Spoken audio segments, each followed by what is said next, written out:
يا نبي سلام عليك، يا رسول سلام عليك، يا حبيب سلام عليك. صلى الله على محمد النبي الأمي وعلى آله وسلم. صلى الله على محمد النبي الأمي وعلى آله وسلم. صلى الله على محمد النبي الأمي وعلى آله وسلم. اللهم صل وسلم وبارك على سيدنا ومولانا محمد عدد ما في علم الله صلاة دائمة بدوام ملك الله. سارے مل کر دروشی پڑھ لیں. صلی اللہ علی محمد النبی الامی وعلی آلہ وسلم. صلی اللہ علی محمد النبی الامی وعلی آلہ وسلم. صلی اللہ علی محمد النبی الامی وعلی آلہ وسلم. الحمدللہ رب العالمین والصلاة والسلام علیک یا صفوة الانبیاء والمرسلین. اما بعد فاعوذ باللہ من الشیطان الرجیم. بسم اللہ الرحمن الرحیم. قال اللہ تبارک وتعالی فی القرآن الکریم: من عمل صالحا من ذکر او انثى وهو مؤمن فلنحيينه حیاة طیبہ. صدق اللہ العظیم وبلغنا رسولہ النبی الکریم. لائق احترام ناظرین کرام، حاضرین مجلس، میرے دوستو، بھائیو، بزرگوں، پردہ نشین خواتین امت، السلام علیکم ورحمۃ اللہ وبرکاتہ. گزشتہ نشستوں میں الحمدللہ ہم نے حج بیت اللہ کی فزیکل فارم اور اسپریچول ڈائمنشنز پر تفصیلی کلام کیا، اور رسالت مآب صلی اللہ علیہ وآلہ وسلم کی بارگاہ میں حاضری کی فزیکل فارم اور اسپریچول فارم، اسپریچول ڈائمنشنز پر کلام کرتے ہوئے 4 اجزاء پر تفصیلی کلام کیا.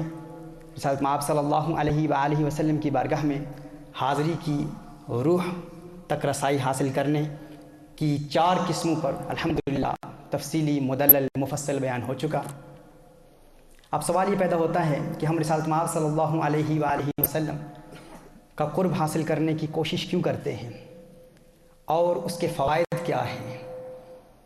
تو یاد رکھیے، زندگی کے ہر شعبے سے تعلق رکھنے والے لوگوں کا ایک بات پر اتفاق ہے. ہر شخص، ہر شعبے سے تعلق رکھنے والا شخص ایک بات پر متفق ہے. تمام لوگوں کا ایک بات پر اتفاق ہے: ہر شخص خوشی چاہتا ہے، ہر شخص سکون چاہتا ہے، اطمینان قلب چاہتا ہے، قلبی تسلی و تشفی چاہتا ہے، inner bliss, tranquility, peace of mind, peace of heart, true serenity. ہر شخص اسی کا متلاشی ہے، اسی کا متمنی ہے.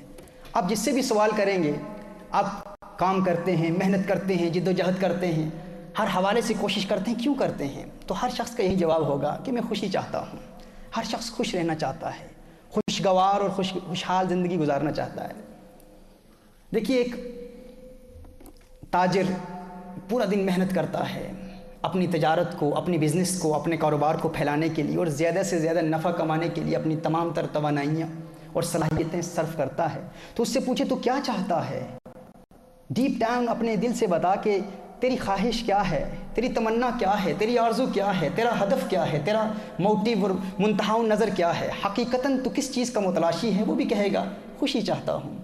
ایک مزدور جو پورا دن صبح سے شام تک پسینے میں شرابور ہو کر محنت و مزدوری کرتا ہے، اس سے بھی پوچھا جائے تو کیا چاہتا ہے؟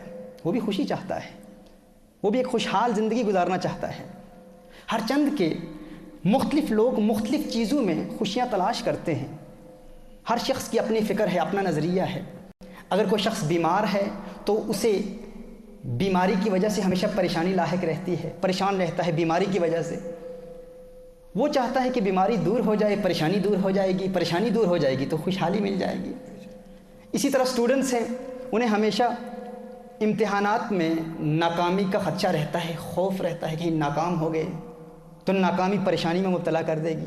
تو وہ چاہتے ہیں کامیابی مل جائے، تو وہ کامیابی میں خوشیاں تلاش کر رہے ہوتے ہیں. اسی طرح جن والدین کے اولاد نافرمان ہے، وہ چاہتے ہیں کہ اولاد فرما بردار ہو جائے، وہ اولاد کی فرما برداری میں خوشیوں کے متلاشی ہیں، خوشیوں کے متمنی ہیں. اسی طرح اگر کچھ لوگ گھریلو ناچاکیوں اور اختلافات کا شکار ہیں تو وہ چاہتے ہیں کہ یہ تنازعات و اختلافات ختم ہو جائیں تو ہمیں خوشیاں مل جائیں گی. اسی طرح کسی کا محبوب اس سے جدا ہو گیا ہے، کوئی پیارا جدا ہو گیا ہے تو وہ اس جدائی کو اپنی خوشیوں کا قاتل سمجھتا ہے. وہ چاہتا ہے کہ جدائی ختم ہو جائے، محبوب مل جائے، پریشانی ختم ہو جائے گی، سکون مل جائے گا، خوشیاں مل جائیں گی. کسی کے دشمن ہیں، دشمن کا خوف لاحق ہے، وہ دشمن پر برتری حاصل کرنا چاہتا ہے کہ کسی طرح دشمن پر برتری حاصل ہو جائے گی تو خوشی مل جائے گی. یعنی ہر شخص خوشی تلاش کرتا ہے. البتہ خوشی جس میں تلاش کی جا رہی ہے وہ وسائل اور اسباب اور ذرائع مختلف ہو سکتے ہیں، لیکن الٹیمیٹ گول، منتہا و نظر، ہدف سب کا ایک ہی ہے کہ خوشی مل جائے۔ یعنی انسان خوشی کا متلاشی ہے، خوشی چاہتا ہے۔ اب یہ خوشی چاہتا کون ہے؟ انسان چاہتا ہے نا خوشی۔ تو سوال یہ پیدا ہوتا ہے انسان ہے کیا؟ انسان کی تعریف کیا ہے؟ تو یاد رکھیے انسان دو چیزوں کا مجموعہ ہے، ایک انسان کا جسم ہے اور ایک انسان کی روح ہے۔ اور حقیقی خوشی انسان کو اس وقت ملتی ہے جب انسان اپنے جسم کے تقاضے بھی پورے کر رہا ہوتا ہے اور روح کے تقاضے بھی پورے کر رہا ہوتا ہے۔ اگر آپ چاہتے ہیں نا کہ خوشی مل جائے، خوشی کہاں ملے گی، کیسے ملے گی، تو یہ جاننا ہمارے لیے ضروری ہے کہ خوشی حاصل کون کرے گا؟ خوشی انسان حاصل کرے گا نا۔ تو یہ جاننا بھی ضروری ہے انسان کیا ہے۔ انسان دو چیزوں کا مجموعہ ہے، ایک انسان کا جسم ہے اور ایک انسان کی روح ہے۔ ایک جسم ہے اور ایک انسان کی روح ہے۔ ہمیں جسم کو بھی خوش کرنا ہے اور روح کو بھی خوش کرنا ہے۔ اگر جسم کے تقاضے پورے کریں گے تو جسم خوش ہو جائے گا، روح کے تقاضے پورے کریں گے تو روح کو خوشی ملے گی۔ اب سوال یہ پیدا ہوتا ہے کہ جسم کے تقاضے کیا ہیں، روح کے تقاضے کیا ہیں؟ اللہ عز و جل جسم کے متعلق قرآن کریم میں ارشاد فرماتا ہے نا کہ اللہ عز و جل نے اس جسم کو اس مٹی سے پیدا فرمایا۔ یہ جسم کیسے بنا؟ اللہ فرماتا ہے وَمِنْ آيَاتِهِ أَنْ خَلَقَكُم مِّن تُرَابٍ۔ اللہ عز و جل کی نشانیوں میں سے ایک نشانی یہ ہے کہ اللہ عز و جل نے انسان کو اس مٹی سے پیدا کیا، اس دنیا سے پیدا کیا، اور جو جہاں سے پیدا ہوا، جو جس چیز سے بنا، وہ اسی کی طرف لوٹ کر جانے والا ہے۔ انسان اس دنیا کی مٹی سے معرض وجود میں آیا تو وہ انسان اسی دنیا کی مٹی میں ہی لوٹ کر جائے گا۔ قرآن میں خالق کائنات فرماتا ہے مِنْهَا خَلَقْنَاكُمْ وَفِيهَا نُعِيدُكُمْ، کہ ہم نے اسی سے تمہیں پیدا کیا اور اسی کی جانب تمہیں لوٹائیں گے۔ یعنی جو جہاں سے آیا ہے وہیں لوٹ کر جائے گا۔ اسی طرح اللہ عز و جل نے روح کو بھی پیدا کیا۔ اب سوال یہ پیدا ہوتا ہے یہ روح کہاں سے آئی ہے؟ اللہ فرماتا ہے وَنَفَخْتُ فِيهِ مِنْ رُوحِي، اور جب ہم اپنی جانب سے ایک خاص معزز روح پھونک دیں، یعنی روح کہاں سے آئی ہے؟ اللہ فرماتا ہے یہ اللہ کی جانب سے ہے، روح اللہ کی جانب سے آئی ہے، اور جو اللہ کی جانب سے آئی ہے وہ اللہ کی طرف لوٹ کر جائے گی۔ اِنَّا لِلَّهِ وَإِنَّا إِلَيْهِ راجعون، قرآن کریم میں ہے نا الَّذِينَ إِذَا أَصَابَتْهُم مُّصِيبَةٌ قَالُوا إِنَّا لِلَّهِ وَإِنَّا إِلَيْهِ راجعون، وہ کیا کہتے ہیں کہ ہم اللہ کے لیے ہیں اور اللہ کی جانب ہی لوٹ کر جانے والے ہیں۔ یعنی جو جہاں سے آیا ہے وہیں لوٹ کر جائے گا۔ جسم دنیا سے آیا ہے تو جسم اسی دنیا کی مٹی میں لوٹ کر جائے گا، روح اللہ کی جانب سے آئی ہے اور اللہ کی جانب لوٹ کر جائے گی۔ اب دیکھیے جو جہاں سے آیا ہے وہیں لوٹ کر جائے گا اور اس کی غذا بھی وہیں سے آتی ہے۔ جو جہاں سے آیا ہے وہیں لوٹ کر جائے گا اور جہاں سے آیا ہے اس کی غذا بھی وہیں سے آتی ہے۔ اللہ عز و جل نے انسان کے جسم میں کچھ تقاضے رکھے ہیں، انسان کے جسم کی چند ریکوائرمنٹس ہیں۔ انسان چند چیزیں چاہتا ہے، مثال کے طور پر ہمیں پیاس لگتی ہے، ہم پانی چاہتے ہیں۔ اللہ عز و جل نے انسان کے جسم میں پیاس رکھی ہے۔ اب پیاس کا تقاضا اللہ عز و جل نے انسان کے جسم میں رکھا ہے۔ جب تک انسان کی پیاس بجھتی نہیں ہے انسان خوش نہیں ہو پاتا، پریشان رہتا ہے۔ انسان کو بھوک لگتی ہے تو پریشان ہوتا ہے، جب انسان کھانا کھا لیتا ہے تو پریشانی دور ہو جاتی ہے۔ ایسا ہے نا کہ جب تک انسان کھانا نہیں کھاتا انسان پریشان رہتا ہے، کھانا کھا لیتا ہے پریشانی دور ہو جاتی ہے۔ ہر چند کہ وہ پریشانی عارضی طور پر دور ہوتی ہے لیکن کھانا انسان کے جسم کے تقاضوں کو پورا کر رہا ہے۔ تو اللہ عز و جل نے انسان کے جسم میں بھی کچھ تقاضے رکھے ہیں اور اللہ عز و جل نے انسان کی روح میں بھی کچھ تقاضے رکھے ہیں۔ جسم کا تقاضا کیا ہے؟ جسم کو بھوک لگتی ہے، جسم کو پیاس لگتی ہے، کھانا بھوک مٹاتا ہے، پانی پیاس بجھاتا ہے۔ یعنی انسان کے اندر اللہ عز و جل نے انسان کے جسم میں کچھ چیزیں رکھی ہیں، انسان کے جسم کے کچھ تقاضے ہیں۔ جب وہ تقاضے پورے ہوتے ہیں تو عارضی طور پر انسان کو خوشی محسوس ہوتی ہے۔ جس طرح انسان کے جسم میں اللہ عز و جل نے چند تقاضے رکھے ہیں، این اسی طرح اللہ عز و جل نے انسان کی روح میں بھی چند چیزیں رکھی ہیں۔ جس طرح انسان کے جسم کو پیاس لگتی ہے، بھوک لگتی ہے، این اسی طرح انسان کی روح کو بھی پیاس لگتی ہے، بھوک لگتی ہے۔ روح بھی پیاسی ہوتی ہے، روح کو بھی بھوک لگتی ہے۔ جس طرح انسان کے جسم میں کچھ تقاضے ہیں اسی طرح انسان کی روح میں بھی کچھ تقاضے ہیں۔ لیکن ہمارا المیہ یہ ہے، ہمارا مسئلہ یہ ہے کہ ہم جب بھی پریشان ہو جاتے ہیں تو پریشانی کو دور کرنے کے لیے ہم جسم کے تقاضے پورے کرنے کی حد تک استطاعت کوشش کرتے ہیں لیکن روح کا تقاضا پورا کرنے کی ہم کوشش ہی نہیں کرتے۔ ہمیں علم ہی نہیں ہے کہ ہماری روح چاہتی کیا ہے، ہمیں اس بات کا علم ہی نہیں ہے کہ ہماری روح کا تقاضا کیا ہے، ہماری روح کی خواہش کیا ہے، ہماری روح کی تمنا کیا ہے، ہماری روح کی آرزو کیا ہے، روح کیا چاہتی ہے، روح کی خواہش کیسے پوری ہوتی ہے، روح کی پیاس کیسے بجھتی ہے، ہمیں اس بات کا علم نہیں ہوتا۔ اور خوشی الٹیمیٹ بلیس، حقیقی سکون، سکینہ قلب، طمانینت قلب، انر ٹرانکویلٹی، یہ انسان کو اسی صورت میں حاصل ہوتی ہے جب انسان جسم کے تقاضے بھی پورا کرے اور انسان روح کی خواہشات بھی پوری کر رہا ہو۔ اب دیکھیے، غور کیجئے، اس بات کو ذرا سمجھنے کی کوشش کیجئے۔ اب دیکھیں، ہمارے یہاں ہمارے اس ماحول میں، ہماری ان محافل میں مختلف قسم کے لوگ آتے ہیں۔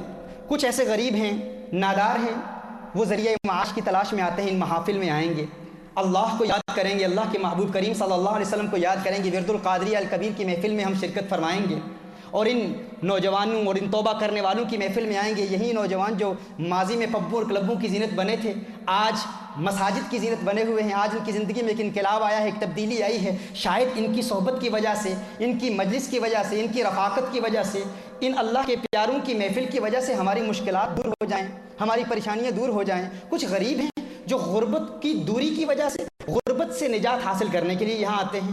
کچھ بیمار ہیں، وہ بیماریوں سے شفا حاصل کرنے کے لیے آتے ہیں۔ یہ ایک طبقہ، ان سے پوچھا جائے کیوں آتے ہیں تو وہ کہتے ہیں ہم چاہتے ہیں پریشانی دور ہو جائے، اس لیے ان محافل میں آتے ہیں۔ اب دیکھیے، دوسرا طبقہ لوگ ہیں جو مالی اعتبار سے مستحکم ہیں، مضبوط ہیں۔ ایسے لوگ بھی ہیں جو دنیاوی اعتبار سے سکسیسفل لوگ ہماری ان محافل میں آتے ہیں، کامیاب لوگ ہیں، میڈیکل ڈاکٹرز ہیں، فارمیسی کے ماہرین ہیں، فارماسسٹ ہیں، اور اس کے علاوہ ایسے لوگ بھی ہیں جو کاروباری دنیا میں، بزنس کی دنیا کے ٹائکونز بھی کہلاتے ہیں۔ لیکن اگر ہم ان سے پوچھیں بھائی آپ کو کون سی چیز مجبور کرتی ہے، آپ یہاں ہماری محافل میں کیوں آتے ہیں، وہ پہلا طبقہ، وہ تو ہماری سمجھ میں آتا ہے کہ وہ کیوں آتا ہے، کیونکہ وہ تو خوشی چاہتا ہے، بیماری سے شفا چاہتا ہے، غربت سے دوری چاہتا ہے۔ آپ لوگ کیوں آتے ہیں؟ تو اکثر 60-70% ہمیں یہی جواب ملتا ہے کہ ایک دور تھا جب ہم بھی انہی کی طرح تھے، اس پہلے طبقے کی طرح تھے۔ ایک وقت تھا جب ہم بھی کوئی بڑی گاڑیاں دیکھتے، بڑے بنگلے دیکھتے، بڑے مکانات دیکھتے تو دل میں تمنائیں مچلتی، آرزویں پیدا ہوتی کہ کاش ہم بھی کاروباری حوالے سے مستحکم ہو جائیں، مالدار ہو جائیں، دولت مند ہو جائیں۔ کسی معروف سیلیبریٹی کو دیکھتے تو اس کی شہرت دیکھتے تو دل میں یہ تمنائیں پیدا ہوتی کہ ہمیں بھی یہ سب کچھ حاصل ہو جائے، یہ حاصل ہو جائے گا تو خوشی حاصل ہو جائے گی۔ لیکن ہمیں دولت بھی مل گئی، عزت بھی مل گئی، عظمت بھی مل گئی، رفعت بھی مل گئی، نام بھی مل گیا، شہرت مل گئی، ہر شخص میں جانتا ہے، ہمارے گھر بھی بہترین ہیں، ہماری گاڑیاں بھی بہترین ہیں، سب کچھ اللہ نے دے دیا ہے، لیکن وہ خوشی ابھی تک نہیں ملی، وہ سکون ابھی تک نہیں ملا۔ وہ جو ہمارا الٹیمیٹ گول تھا، جس کے حصول کے لیے ہم نے بڑی محنت کی، بڑی مشقت کی، بڑی جدوجہد کی، وہ خوشی ابھی تک ہمیں حاصل نہیں۔ کیا وجہ ہے؟ اس کی وجہ یہ ہے کہ انسان اس بات کو ابھی تک سمجھ ہی نہیں پایا کہ حقیقی خوشی انسان کو اس صورت میں ملتی ہے جب انسان روح کے تقاضے پورے کرتا ہے۔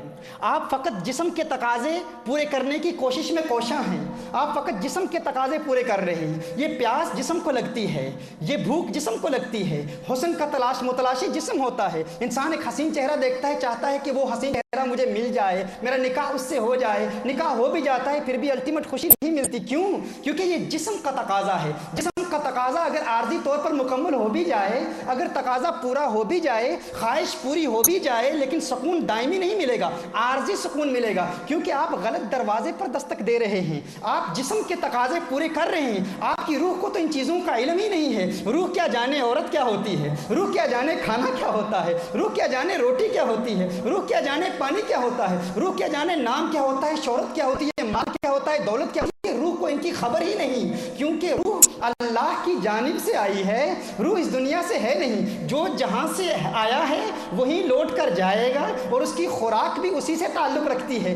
جسم دنیا سے آیا ہے، دنیا کی جانب لوٹ کر جائے گا، جسم کی خوراک بھی دنیا سے آتی ہے۔ روح اللہ کی طرف سے آئی ہے، اللہ کی طرف لوٹ کر جائے گی، اور روح کی خوراک بھی اللہ کی طرف سے آتی ہے۔ اور وہ خوراک کیا ہے، وہ غذا کیا ہے، وہ تمنا کیسے پوری ہوتی ہے، روح کی پیاس کیسے بجھتی ہے؟ فرمایا وما ارسلناک الا رحمت للعالمین، محبوب ہم نے نہیں بھیجا آپ کو مگر تمام جہانوں کے لیے رحمت بنا کر۔ یہی وہ رحمت للعالمین ہے، ان سے پیار ہو جائے روح کو سکون مل جاتا ہے۔ یعنی حضور اکرم صلی اللہ علیہ وآلہ وسلم کا پیار انسان کو دائمی خوشی دیتا ہے، یہی روح کی غذا ہے۔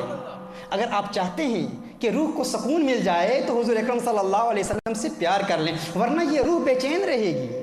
کتنے لوگ ہیں مسلمان ہیں، کلمہ گو مسلمان ہیں، لیکن اسی بے چینی کی کیفیت میں سب کچھ مل جاتا ہے، دولت مل جاتی ہے، مال مل جاتا ہے سب، لیکن اندر ایک ویکیوم رہتا ہے، اندر ایک خلا رہتا ہے، اندر ایک انسان محسوس کرتا ہے کہ کچھ مس ہو رہا ہے، اور اسی حالت میں لوگ اس دنیا سے چلے جاتے ہیں۔ اور اس حالت میں آپ صلی اللہ علیہ وسلم کا حقیقی پیار، حقیقی محبت جو انسان کو دائمی خوشی دیتی ہے اور دائمی سکون جس سے حاصل ہوتا ہے، لوگ اس سے محروم رہتے ہیں، کیونکہ لوگوں کو اس بات کا علم ہی نہیں ہوتا کہ حقیقی خوشی اور روح کی غذا، روح کی تمنا پوری کیسے ہوتی ہے۔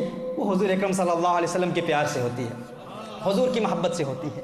یا نبی سلام علیکہ، یا رسول سلام علیکہ۔ اللہ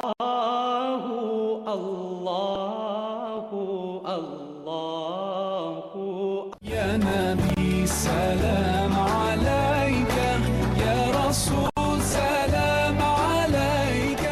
جب انسان روح کی خواہشات کی تکمیل کر لے، جب انسان روح کی خواہش پوری کر لے حضور اکرم صلی اللہ علیہ وآلہ وسلم کے پیار کے ذریعے، تو جب روح کی خواہش پوری ہوتی ہے تو انسان روح کی خواہش کی تکمیل کے بعد، وہیں جب روح کی خواہش پوری ہوتی ہے وہ انسان کے جسم کے تقاضے بھی پورے کر دیتی ہے۔ یعنی یہ ضروری نہیں ہے اگر آپ جسم کے تقاضے پورے کرتے رہیں تو ضروری نہیں ہے روح خوش ہو جائے گی، لیکن اگر روح کے تقاضے پورے کر لیں تو روح جسم کے تقاضے بھی پورے کر لے گی۔ کیوں؟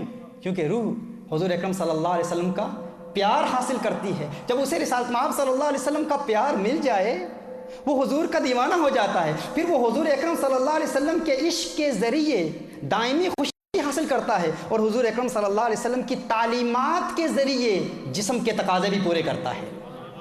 یہ تقسیم میں اس کو قرآن کریم سے واضح کروں گا۔ یہ یاد رکھیے کہ روح کو سکون کیسے ملتا ہے؟ حضور اکرم صلی اللہ علیہ وسلم کے پیار کے ذریعے سے، اور جب روح کو حضور اکرم صلی اللہ علیہ وسلم کے پیار کے ذریعے سکون مل جاتا ہے تو پھر جسم کو سکون ملتا ہے حضور کی تعلیمات پر عمل کرنے سے۔ روح کو عشق مصطفیٰ خوش کر دیتا ہے اور جسم کو تعلیمات مصطفیٰ خوش کر دیتی ہے۔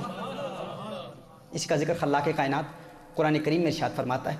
آئیے اللہ کے قرآن سے پوچھیں، ہے اللہ تو ہماری رہنمائی فرما کہ یہ خوشی انسان کو کیسے حاصل ہوتی ہے۔ سورہ نحل میں اللہ عز و جل ارشاد فرماتا ہے، من عمل صالحا من ذکر او انثى وهو مؤمن فلنحيينه حیاة طیبہ۔ اللہ عز و جل ارشاد فرماتا ہے کہ جو عمل صالح کرے، نیک اعمال کرے، اچھے اعمال کرے، مرد و عورت، اور وہ مومن ہو، وہ ایمان والا ہو، جو ان دو تقاضوں کی تکمیل کر لے، دو تقاضے پورے کر لے، دو شرائط پوری کر لے، عمل صالح بھی کر لے، نیک اعمال بھی کر لے، اور وہ مومن بھی ہو، تو اللہ عز و جل گارنٹی دیتا ہے۔ اللہ ارشاد فرماتے ہیں فَلَنُحْيِيَنَّهُ حَيَاةً طَيِّبَةً، ہم اسے ضرور بھی ضرور ایک پاکیزہ زندگی دیں گے، ایک خوشحال زندگی دیں گے جو یہ دو تقاضے پورے کر لے۔ وہ دو پری ریکوزٹس کیا ہیں؟ ایک عمل صالح اور دوسرا کیا؟ ایمان۔ اب اس پر حضرت عبداللہ بن عباس رضی اللہ تعالیٰ عنہما کی تفسیر کے مطابق اس میں حیاتاً طیبتاً سے مراد اس دنیا کی خوشی ہے، اس دنیا کی زندگی ہے، یعنی اللہ عز و جل اسے خوشحال زندگی دیتا ہے اگر وہ دو چیزیں کر لے، دو کام کر لے، ایک عمل صالح اور دوسرا وہ مومن ہو، نیک عمل کرے، مومن ہو، تو اللہ ارشاد فرماتا ہے کہ میں ضمانت دیتا ہوں میں اسے خوشحال زندگی دے دوں گا، اسے خوشیاں مل جائیں گی۔ دو کام کر لے، ایک کیا ہے؟ نیک عمل، اور دوسرا وہ مومن ہو، ایمان والا ہو۔ اب اس میں حضرت عبداللہ بن عباس رضی اللہ تعالیٰ عنہما کی تفسیر کے مطابق خوشحال زندگی سے مراد اس دنیا کی زندگی ہے۔ پھر اس میں دنیا کی زندگی میں خوشیاں کیسے حاصل ہوتی ہیں، اس میں مفسرین کے 3 قول ہیں، اس پر انشاءاللہ آئندہ آنے والے لیکچرز میں ہم کلام کریں گے۔ اب دیکھیے اعمال صالحہ کیا ہیں، اچھے اعمال کیا ہیں، اور ایمان کیا ہے، مومن کیا ہوتا ہے۔ حضور اکرم صلی اللہ علیہ وآلہ وسلم ارشاد فرماتے ہیں، صحیح بخاری کی حدیث ہے، والذی نفسی بیدہ لا یؤمن احدکم حتی اکون احب الیہ من والدہ وولدہ والناس اجمعین۔ حضور اکرم صلی اللہ علیہ وسلم فرماتے ہیں کہ مجھے قسم ہے اس رب کی، صحیح بخاری کی حدیث ہے، فرمایا مجھے قسم ہے اس رب کی جس کے قبضہ قدرت میں میری جان ہے، انسان اس وقت تک مومن ہو ہی نہیں سکتا جس وقت تک وہ حضور اکرم صلی اللہ علیہ وسلم سے پیار نہ کر لے۔ یعنی جب انسان کو حضور سے پیار ہو جاتا ہے اور اپنی اولاد اور اپنے والدین سے زیادہ حضور اکرم صلی اللہ علیہ وسلم سے پیار کر لیتا ہے تب وہ جا کر مومن بنتا ہے۔ یعنی ایمان کیا ہے، ایمان کی تعریف کیا ہے؟ انسان مومن اسی وقت ہوتا ہے، اور حضور اکرم صلی اللہ علیہ وسلم اللہ عز و جل کی قسم ارشاد فرما رہے ہیں مجھے اللہ کی قسم، اس وقت تک انسان مومن ہو ہی نہیں سکتا جب تک حضور اکرم صلی اللہ علیہ وسلم سے پیار نہ کر لے۔ اب اللہ ارشاد فرماتا ہے کہ یہ دو شرطیں ہیں خوشحال زندگی گزارنے کے لیے، دو شرطیں ہیں، ایک یہ ہے عمل صالح، اور دوسرا کیا ہے؟ حضور اکرم صلی اللہ علیہ وسلم سے پیار، کیونکہ ایمان ہے ہی حضور اکرم صلی اللہ علیہ وسلم سے پیار کرنے کا نام۔ اللہ فرماتا ہے کہ مومن کو اللہ عز و جل خوشیاں دیتا ہے۔ اب اس میں شوافع اور محدثین کے نزدیک اعمال صالحہ، یہ جو نیک اعمال ہوتے ہیں، یہ ایمان ان کو شامل ہے، ایمان میں داخل ہیں، لیکن احناف اور علماء متکلمین ان کے نزدیک ایمان شرط ہے اور اعمال صالحہ مشروط ہیں، اور ہمارے علماء اور یہ احناف کے مذہب پر ایک قوی دلیل ہے، کیونکہ اللہ عز و جل نے دو چیزیں بیان فرمائی ہیں نا، ایک ہے عمل صالح نیک اعمال، اور دوسرا کیا ہے؟ ایمان۔ یعنی جس طرح وضو نماز کے لیے شرط ہے، اور قاعدہ یہ ہے کہ شرط مشروط سے خارج ہوتا ہے احناف کے نزدیک، وضو نماز کے لیے شرط ہے، وضو شرط ہے، نماز مشروط ہے، اور وضو نماز نہیں، نماز وضو نہیں۔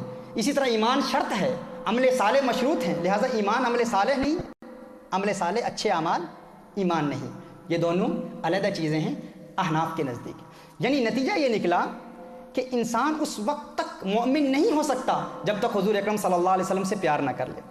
اب جب انسان کو حضور اکرم صلی اللہ علیہ وسلم سے پیار ہو جاتا ہے، حضور سے محبت ہو جاتی ہے، تو انسان کی روح کی پیاس بجھتی ہے، انسان کی روح کو سکون ملتا ہے۔ یہ وہ سکون ہے جو دائمی سکون ہوتا ہے، یہ ایسا سکون نہیں جو عارضی ہو، یہ ہمیشہ ہمیشہ کے لیے انسان کے دل میں رہتا ہے، اور انسان کے دل کی دنیا آباد رہتی ہے۔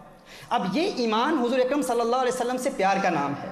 اب دیکھیے، جو میں نے پہلے عرض کیا، میں نے کہا تھا کہ ایمان کے ذریعے، حضور اکرم صلی اللہ علیہ وسلم کے پیار کے ذریعے انسان کی روح کو سکون ملتا ہے۔ جب انسان مومن بن جاتا ہے تو پھر عمل صالح کے ذریعے انسان جسم کے تقاضے بھی پورے کرتا ہے۔ اچھے اعمال کے ذریعے، نیک عملوں کے ذریعے انسان جسم کے تقاضے پورا کرتا ہے۔ جسم کے تقاضوں کو پورے کرنے میں، کی تکمیل میں انسان عمل صالح کرتا ہے۔ یہ عمل صالح کیا ہیں؟ یہ اعمال صالحہ کیا ہیں؟ نیک اعمال کیا ہیں؟ یہ نیک اعمال رسالت مآب صلی اللہ علیہ وسلم کی تعلیمات ہیں، حضور اکرم صلی اللہ علیہ وسلم کی تعلیمات ہیں۔ یعنی انسان روح کو تسکین پہنچاتا ہے حضور کے پیار کے ذریعے سے، اور جسم کو تسکین پہنچاتا ہے تعلیمات مصطفیٰ پر عمل کرنے سے۔ اور یہ سورہ نحل کی اس آیت میں من عمل صالحا من ذکر او انثی وہو مؤمن، یہ دو شرطیں ہیں۔ تو خلاصہ کلام یہ ہوا کہ ایمان کیا ہے؟ حضور اکرم صلی اللہ علیہ وسلم سے پیار کرنا، اور اعمال صالحہ کیا ہیں؟ حضور اکرم صلی اللہ علیہ وسلم کی تعلیمات کے ذریعے جسم کے تقاضوں کو پورا کرنا، یہ اعمال صالحہ ہیں۔ یہ دو چیزیں، ان پر عمل کر لیں، اللہ گارنٹی دیتا ہے کہ میں تمہیں خوشگوار زندگی دے دوں گا، خوشحال زندگی دے دوں گا۔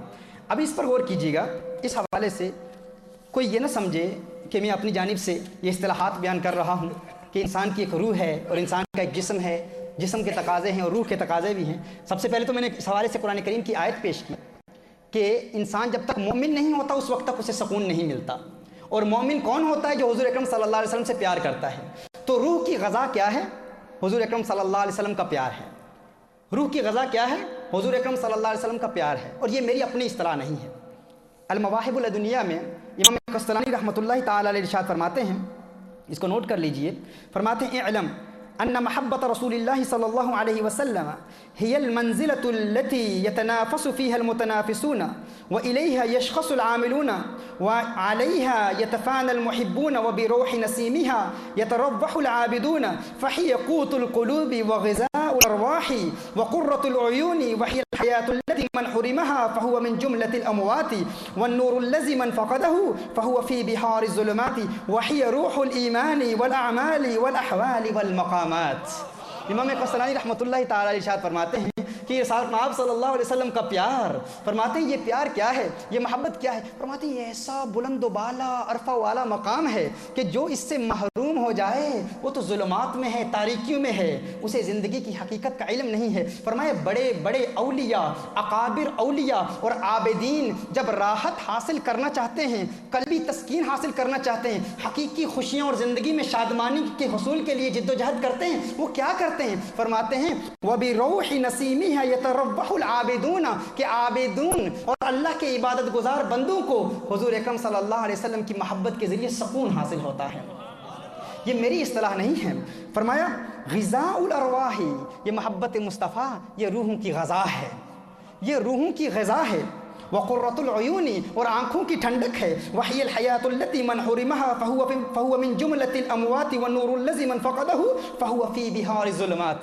کہا یہ ایک ایسی نعمت عظمیٰ ہے، ایسی نعمت ہے کہ جو شخص حضور اکرم صلی اللہ علیہ وسلم کے پیار سے محروم ہو جائے گویا وہ تاریکیوں کے بہار میں، تاریکیوں کے سمندروں میں ڈوب رہا ہے، اسے زندگی کی حقیقت کا علم ہی نہیں ہے۔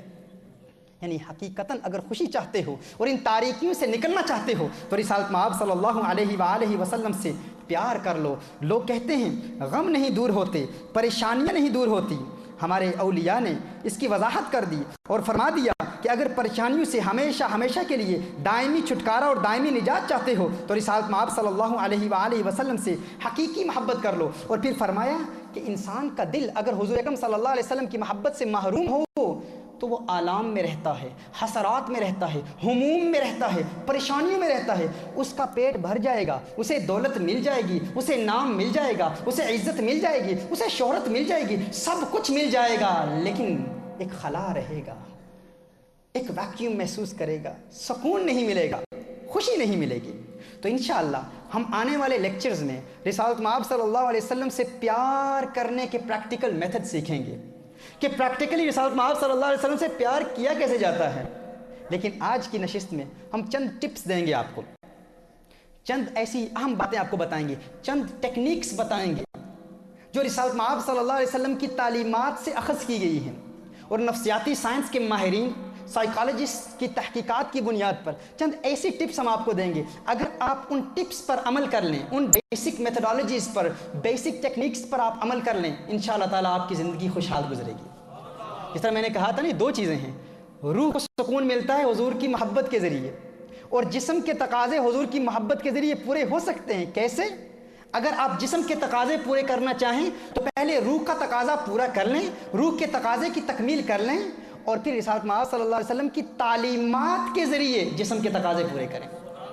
اب تعلیمات مصطفیٰ صلی اللہ علیہ وسلم کے ذریعے جسم کے تقاضے کیسے پورے ہوتے ہیں، نوٹ کر لیجئے۔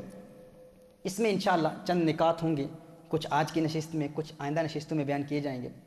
پہلا نقطہ یاد کر لیجئے، نوٹ کر لیجئے، رسالت مآب صلی اللہ علیہ وسلم کی تعلیمات کے ذریعے انسان دائمی خوشیاں کیسے حاصل کر سکتا ہے۔ پہلی تعلیم یہ ہے، پہلا نسخہ یہ ہے کہ انسان اللہ کی رضا پر راضی رہنا سیکھ لے، اللہ کی رضا پر راضی رہنا سیکھ لے۔ دیکھیے، آپ زندگی میں کچھ چیز حاصل کرنا چاہتے ہیں، آپ چاہتے ہیں فلاں بنگلہ مل جائے، گاڑی مل جائے، دولت مل جائے، شہرت مل جائے، کوئی چیز آپ ذہن میں ابھی اس وقت سوچ لیں، تصور باندھ لیں، جو چیز آپ کو پیاری لگتی ہے، بڑی کوشش کرتے ہیں آپ، بڑی جد و جہد کرتے ہیں، بڑی محنت کرتے ہیں، وہ چیز ملتی نہیں ہے۔ لیکن اگر انسان کو یہ انمول خزانہ مل جائے، رسالت مآب صلی اللہ علیہ وسلم کی تعلیم کا یہ خوبصورت موتی مل جائے، یہ خزانہ مل جائے کہ انسان اللہ کی رضا پر راضی رہنا سیکھ لے، تو انسان جو چاہتا ہے اللہ اسے وہ بھی عطا کر دیتا ہے۔ دیکھیے، حضور اکرم صلی اللہ علیہ وآلہ وسلم کا فرمان عالی شان، امام غزالی رحمۃ اللہ تعالی علیہ اس روایت کو نقل فرماتے ہیں، حدیث قدسی ہے، حدیث قدسی سماعت فرما لیں۔ اللہ عز و جل ارشاد فرماتا ہے، یا ابن آدم، ہے آدم کی اولاد، ترید و ارید ولا یکون الا ما ارید وان سلمت فیما ترید آتیتک ما ترید وان سلمت فیما ارید آتیتک ما ترید وان نازعتنی فیما ارید اتعبتک فیما ترید ثم لا یکون الا ما ارید۔ اللہ عز و جل ارشاد فرماتا ہے ابن آدم، ایک تیری چاہت ہے، ایک تیری تمنا ہے ایک وہ چیز ہے جو تو اپنے لیے چاہتا ہے اور ایک وہ ہے جو میں تیرے لیے چاہتا ہوں. اب غور کریں وہ چیزیں جو دنیا میں آپ چاہتے ہیں اور بڑی کوشش کرتے ہیں, بڑی محنت کرتے ہیں, بڑی جدوجہد کرتے ہیں, لیکن کوشش کے باوجود آپ کو ملتی نہیں ہیں اور ہم پریشان ہو جاتے ہیں. یہی پریشانی ہے نا, یہی جسم کا تقاضا ہے. جسم حاصل کرنا چاہتا ہے, چیز ملتی نہیں, ہم پریشان ہو جاتے ہیں. کیوں نہیں مل رہی بھائی؟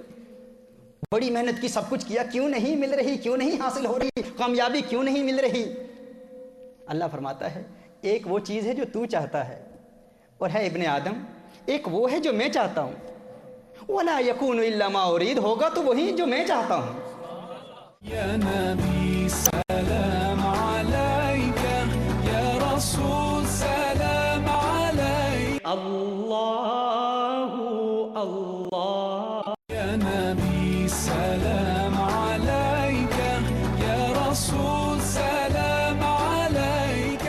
فرمایا اگر تو اپنی کوشش کے ذریعے, اپنے ایفرٹ کے ذریعے, اپنی محنت کے ذریعے وہ حاصل کرنا چاہتا ہے جو میں تجھے دینا نہیں چاہتا, تو کر لے کوشش, کر لے محنت, کر لے جد و جہد. فرمایا تو تھک جائے گا, اتعبتک, میں تجھے تھکا دوں گا, لیکن الٹیمیٹلی بالآخر تجھے ملے گا وہی جو میں تیرے لیے چاہتا ہوں. وہ نہیں حاصل کر سکے گا اپنی جد و جہد کے ذریعے, اپنی کوشش کے ذریعے, اپنی محنت کے ذریعے. اگر کوئی شخص چاہتا ہے میں اپنی کوشش محنت کے ذریعے فلاں چیز حاصل کر لوں, جد و جہد کرتا ہے, محنت کرتا ہے اور چاہتا ہے کہ وہ جو اللہ عز و جل نے اس کی ڈیسٹنی میں لکھا ہے اسے اپنی محنت کے ذریعے تبدیل کر دوں. فرمایا کر لے کوشش, اتعبتک, میں تجھے تھکا دوں گا, تو تھک جائے گا, بالآخر ملے گا وہی جو میں تیرے لیے چاہتا ہوں. فرمایا لیکن ایک طریقہ ہے, اگر تو میری رضا پر راضی ہو جائے, اگر تو اس بات پر خوش ہو جائے جو میں نے تیرے لیے لکھی ہوئی ہے, اور اگر کہے ہے اللہ میں تیری رضا پر راضی ہوں, جو تو مجھے دینا چاہتا ہے میں اسی پر خوش ہوں. فرمایا یہی ایک طریقہ ہے. اگر تو اپنی ایفرٹ اور کوشش کے ذریعے میری تقدیر کو بدل کر وہ حاصل کرنا چاہتا ہے جو میں تجھے دینا نہیں چاہتا, فرمایا کر لے کوشش, تجھے وہ ملے گا نہیں. لیکن اگر تو میری رضا پر راضی ہو جائے اور کہے اللہ جو تو دینا چاہتا ہے میں اسی پر راضی ہوں, فرمایا پھر میں تجھے وہ بھی دے دوں گا جو تو اپنے لیے چاہتا ہے. یہی ایک طریقہ ہے, یہی ایک اسلوب ہے, یہی ایک قانون ہے, یہی وہ نسخہ ہے. اگر اس پر ہم عمل کر لیں, کتنا پیارا نسخہ ہے. یہ ہمارے سارے نوجوان بھی اس کو سن لیں. اللہ سبحانہ wa ta'ala says there is something that you want for yourself and there is something that I want to give to you. Allah says, O Abd, O servant of mine, there is something that you desire, there is something that you want for yourself, and there is something that I want for you. Allah says, وَلَا يَكُونُ إِلَّا مَا أُرِيدُ, and nothing will happen but that what I have predestined for you. And Ya Abd, O servant of mine, if you try changing my destiny, and if you think with your own effort and your ambition you can change my destiny, you can change that what I have predestined for you, Allah says you will be exhausted, you will be tired. Ultimately, nothing will happen but that what I have predestined for you. But there is one way. If you are satisfied with the will of Allah subhanahu wa ta'ala, if you have this inner contentment and you say, oh Allah, I am happy with whatever you have predestined for me. And if you are satisfied with the will of Allah subhanahu wa ta'ala, with the taqdeer of Allah subhanahu wa ta'ala, this practice, this belief, this aqidah, this practice and this amal of yours, and this statement that, Ya Allah, I am pleased with whatever has been predestined for me by you, it pleases Allah subhanahu wa ta'ala so much that Allah says, then I will even give you what you desire for yourself. کتنا آسان نسخہ ہے. اس پر اگر ہم عمل کر لیں, زندگی میں جو چیز آپ چاہتے ہیں, یہ پہلا نسخہ ہے رسالت مآب صلی اللہ علیہ وسلم کی تعلیمات کے ذریعے الٹیمیٹ بلیس حاصل کرنے کا, حقیقی سکون حاصل کرنے کا, تمانیت قلب کے حصول کے لیے. اس پر عمل کر لیں. جب بھی دل میں تمنائیں پیدا ہوں, خواہشات پیدا ہوں, فلاں چیز مل جائے, تو اللہ کی رضا پر راضی ہو جائیں. کہیں اللہ تو جو دیتا ہے میں اسی پر راضی ہوں. فرمایا اپنی جد و جہد اور کوشش سے اگر تو اللہ کی تقدیر کو بدلنا چاہتا ہے, نہیں بدل پائے گا. ایک کام کر لے, اللہ کی رضا پر راضی ہو جا, ریلیکس, پورے سکون کے ساتھ, جس سٹ بیک اور کہہ لے اے اللہ میں راضی ہوں جس طرح تو رکھنا چاہتا ہے. فرمایا اپنی کوشش سے تو حاصل نہیں کر سکتا, بس میری رضا پر راضی ہو جا, پھر میں تجھے بھی خوش کر دوں گا. میں تجھے بھی خوش. جنہ دکھاں تھی, کیسے ہے وہ, دل پر راضی سکھ انا تھی وارے, دکھ قبول محمد بخشا راضی رحمن پیارے.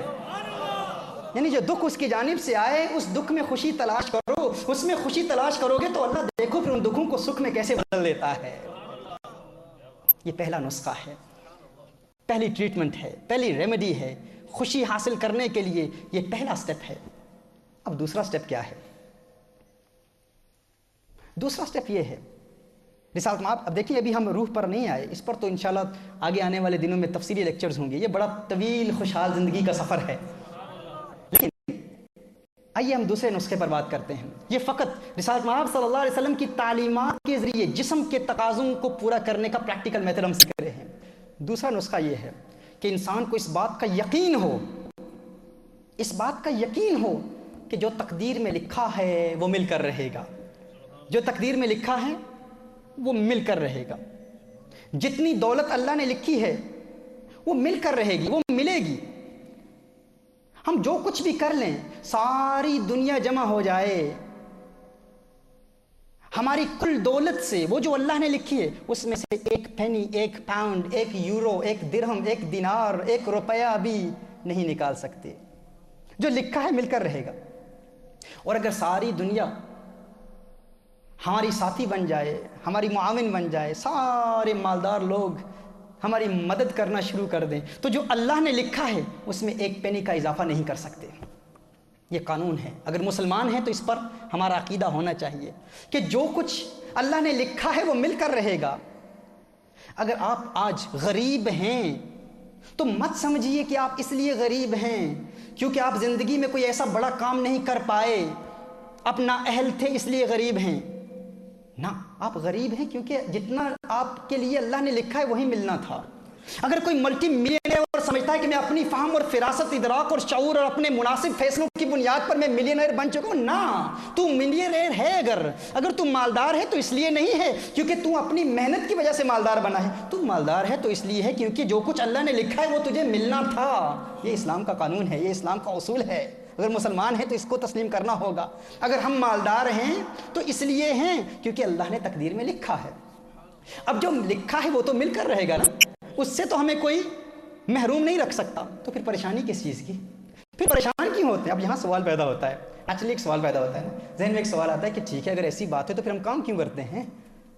ہم محنت کیوں کرتے ہیں؟ گھر بیٹھے رہیں، کچھ نہ کریں تو پھر بھی مل جائے گا۔ تو آپ کو بتاؤں، یہی اسلام کا قانون ہے، یہی ضابطہ ہے۔ اگر آپ گھر میں بیٹھے رہیں، کچھ بھی نہ کریں، جو لکھا ہے وہ مل کر رہے گا۔ تو پھر ہم کام کیوں کرتے ہیں؟ کیونکہ کام کرنا رسالت مآب صلی اللہ علیہ وسلم کی سنت ہے۔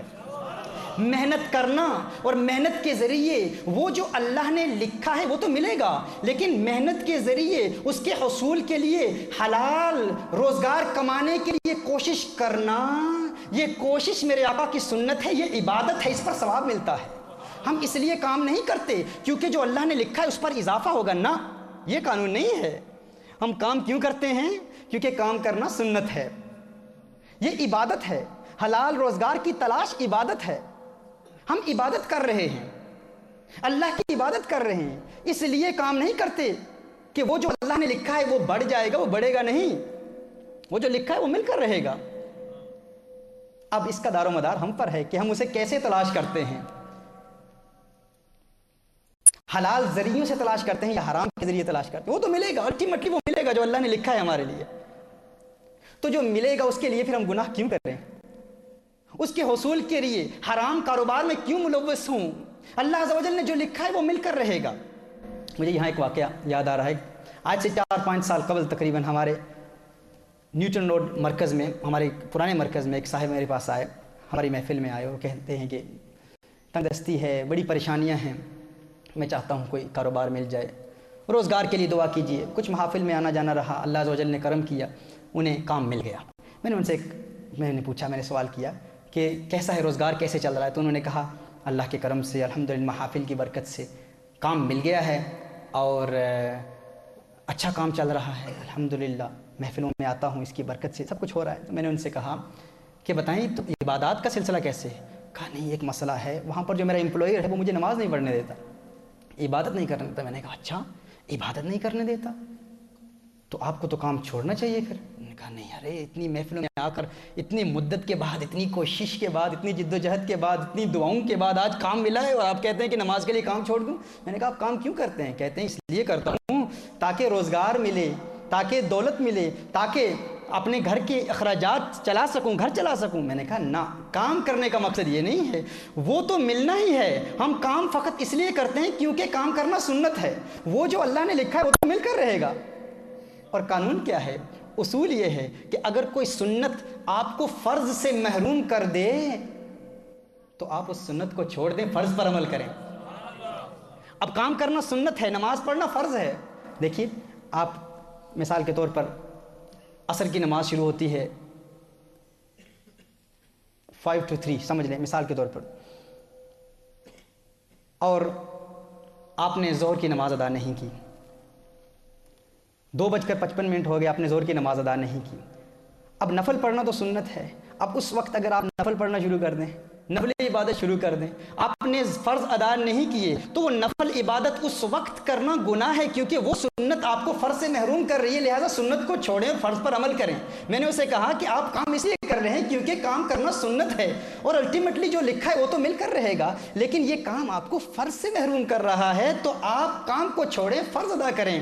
اس اللہ کے بندے نے اس پر عمل کیا، دعا کیجیے اللہ عز و جل مجھے بھی اس کا یقین دے دے جتنا یقین اللہ عز و جل نے اسے دیا تھا۔ اس نے اس پر عمل کیا، کچھ عرصے کے بعد مجھے ملا، میں نے کہا کیا کیا، کام کا کیا ہوا؟ کہا چھوڑ دیا۔ میں نے کہا روزگار کیسے چل رہا ہے؟ کہا اللہ کے کرم سے ایک ٹیکسی بیس کا خود مالک ہوں، ابھی خود مالک ہوں۔ یہ یقین یہ ہمارے اندر اگر پیدا ہوگا کہ اللہ نے جو لکھا ہے مل کر رہے گا، تو پھر کوئی غم نہیں، پریشانی ہے ہی نہیں، بڑے سے بڑا نقصان ہو جائے پرواہ نہیں۔ بھائی کیوں پریشان ہو رہے ہو؟ جو اللہ نے لکھا ہے وہ مل کر رہے گا۔ تو یہ دوسرا نسخہ تھا، دوسری تعلیم تھی۔ پہلی تعلیم کیا تھی؟ پہلا قانون کیا تھا کہ انسان کس بات کا یقین کر لے کہ میں اللہ کی رضا پر راضی رہوں گا، اور دوسری بات کیا؟ تعلیمات مصطفیٰ صلی اللہ علیہ وسلم کے ذریعے قلبی سکون حاصل کرنے کا طریقہ کیا ہے؟ انسان یہ یقین کر لے جو لکھا ہے وہ مل کر رہے گا۔ اور ہم کام کیوں کرتے ہیں، محنت کیوں کرتے ہیں؟ کیونکہ محنت کرنا رسالت مآب صلی اللہ علیہ وآلہ وسلم کی سنت ہے۔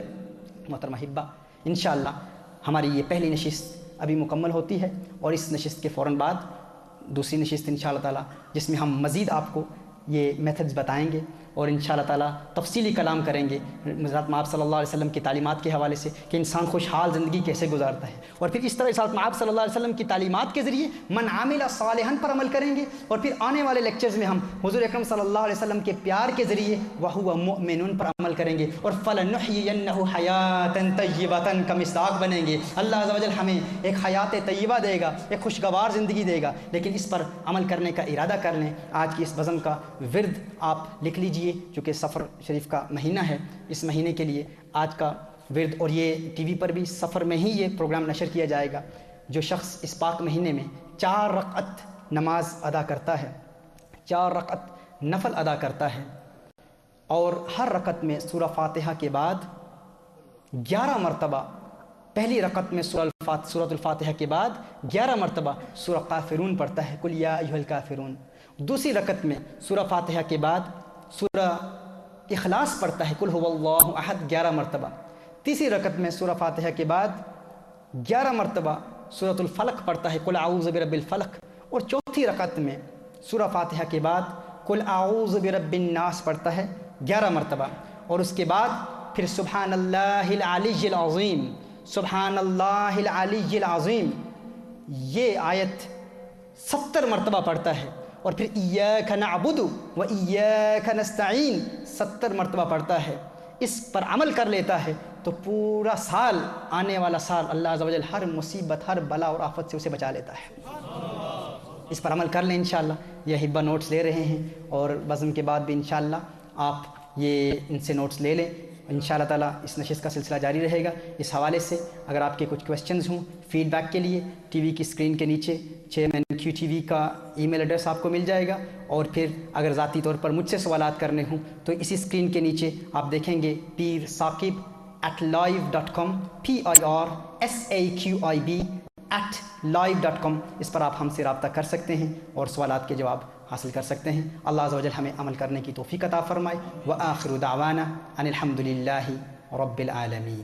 يا نبي سلام عليك، يا رسول سلام عليك، يا حبيب سلام عليك۔ احساس اپنوں کی زندگی کا،